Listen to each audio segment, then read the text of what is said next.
बात से हम भी संतुष्ट हैं और आप भी संतुष्ट हैं। सबसे पहले आप लोगों को नमस्कार, मेरा नाम बम कुमार हुआ, घर पड़ेगा गौरा। और आज हम बात करेंगे एक मुद्दा का, जिस धरती पे हम लोग रह रहे हैं। हमारे देश एक कृषि प्रधान देश है। 100 में से 70% लोग ऐसे हैं जो खेती पे डिपेंड है। इस बात को मानते हैं। और दुनिया की कोई भी काम को हम लोग तभी करेंगे जब खेती होगा, और खेती का होना बहुत जरूरी है। और देखा जाए आज से 100 साल पहले भी खेती हो रहा था और आज भी खेती हो रहा है। लेकिन आज हम समझेंगे कि लोग खेती कैसे हो रहा था। पहले के जमाना में थोड़ा होता था लेकिन बेस्ट होता था। वर्मी कंपोस्ट के माध्यम से, राख के माध्यम से थोड़ा होता था लेकिन बेस्ट होता था। लेकिन 1960 ईस्वी में हमारे देश का जब जनसंख्या बढ़ा, आजाद हुआ हमारा देश, जनसंख्या बढ़ा, उस समय हमारे देश में भुखमरी आ गया। उसी समय एक इंडस्ट्री आया था जिसका नाम था हरित क्रांति। नाम सुनेंगे भैया? हरित क्रांति ने 4 चीज को लेकर आया था। पहला लेकर आया था हाइब्रिड बीज। आज हम लोग का बीज 90 दिन, 100 दिन, 120 दिन के अंदर कोई फसल को उपजा लेते थे। लेकिन आज से 30 से 40 साल पहले घर में हम लोग क्या करते थे, बिया को रखते थे। वो बिया 6 महीना 4 महीना में होता था। लेकिन आज ऐसा बीज ने इस्तेमाल किया गया है जिसका आयु 120 होना चाहिए, वो 60 से 65 दिन के अंदर क्या कर रहा है, लोग निकाल दिया जा रहा है। यानी प्रकृति को भी ऊपर इस चीज को प्रमोट कर रहा है। बीज को लेकर दूसरा लेकर आया था खाद, जिसको हम बोलते हैं रासायनिक खाद, और तीसरा आया पेस्टिसाइड। जब रासायनिक खाद जो आया था ना, आज मैं आपको जानकारी देने के लिए वर्मी कंपोस्ट के माध्यम से आपने बताया था, ऑर्गेनिक खाद के बारे में आपको जानकारी दूंगा। तो पहले के जमाना में आज से 30 से 40 साल पहले था, यूरिया डीएपी लोग इस्तेमाल नहीं करता था। भारत सरकार ने बोला कि हमारे मिट्टी में उर्वरा शक्ति, जो यूरिया डीएपी पोटास पेस्टिसाइड जो डालता है, हमारे स्वच्छ रखने के लिए हमको पोषक तत्व चाहिए। हमारे मिट्टी में पोषक तत्व है।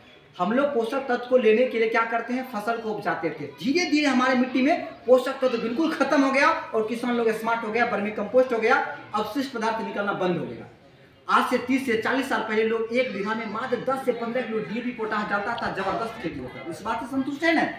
धीरे धीरे खाद की मात्रा को बढ़ता गया। आज हर साल में बताऊंगा खाद की मात्रा को बढ़ता जा रहा है। अगर हम जहाँ पर खेती करते हैं, हमारे कंपनी सारा प्रोडक्ट आपको अवेलेबल, मैं आपको डेमो दिखाऊंगा। सारा प्रोडक्ट हमारे कंपनी रिलीज करेगी। बायो डीएपी देगी, बायो पोटास देगी, जितना प्रकार की होती है, जहर के स्वर के सारा कुछ मैं आपको दूंगा। बायो डीएपी कहेंगे, बायो डीएपी देंगे, बायो पोटास कहेंगे, बायो पोटास देंगे, सारा कुछ आपको मैं बायो में दूंगा। उससे क्या होगा, उससे आपका लागत कम होगा, पैदावार बढ़िया होगा। भैया आपको लग रहा है ना कि भैया जैविक खाद काम नहीं करता है, तो विश्वास करने के लिए मैं आपके 20 कट्ठा में 2 किलो 4 किलो डीएपी पोटास देंगे। रिजल्ट समझ में आया, पूरे खेत करेगा, रिजल्ट समझ में आएगा तो आपको करने की जरूरत नहीं है। आज यूरिया का दिक्कत हो रहा है, प्रॉब्लम हो रहा है। क्यों? किसान लोग आज यूरिया 2 बीघा डालना चाहिए, 4 बोरा 5 यूरिया 6 बोरा डाल रहा है। उससे हम लोग का बहुत बड़ा साइड इफेक्ट है। आज 30 से 40 साल हम लोग जो डीएपी पोटास का डाल रहे हैं, आज बहुत बड़ा नुकसान है। जो व्यक्ति 120 साल जीता था, आज 80 साल की उम्र में मर जा रहा है। आज से 30 साल पहले हमारे घर में नॉर्मल डिलीवरी होता था, लेकिन आज 9 महीना में 9 ऑक्सीजन लेना पड़ रहा है। आज से 40 साल पहले सिर्फ बुखार के सिवा और कोई प्रॉब्लम नहीं था। आज इतना प्रकार की प्रॉब्लम हो रहा है, उतना प्रकार की डॉक्टर नहीं मिलता। कारण क्या है? केमिकल। हम धीरे धीरे इस चीज को हम लोग रोकेंगे। मैं आपको सिंपल में दिखाऊंगा डीएपी कैसा मिलेगा, पोटास कैसा मिलेगा। यूरिया तो अभी ऑर्गेनिक में नहीं बन पा रहा, लेकिन मैं सारा प्रोडक्ट मैं आपको दिखाऊंगा। भरोसा के लिए आप गेहूं में अभी पानी पटाएंगे, यूरिया का इस्तेमाल करेंगे। मैं बोलता हूँ यूरिया का 1 बोरा नहीं डाल के आप 25 किलो यूरिया डालिए ना, मैं आपको 1-2 पैकेज देंगे, आपको 1-2 प्रोडक्ट देंगे, उसके साथ आप मिला के इस्तेमाल करिए, फ्री में देंगे, आपको कोई दिक्कत नहीं है। 1 कट्ठा 2 ग्राम टेस्ट करिए, आपको 10 किसान रहेगा 2, 4, 5 देंगे हम। रिजल्ट बढ़िया आया तो इस चीज को आगे प्रमोट करिए, रिजल्ट बढ़िया, कोई दिक्कत नहीं है।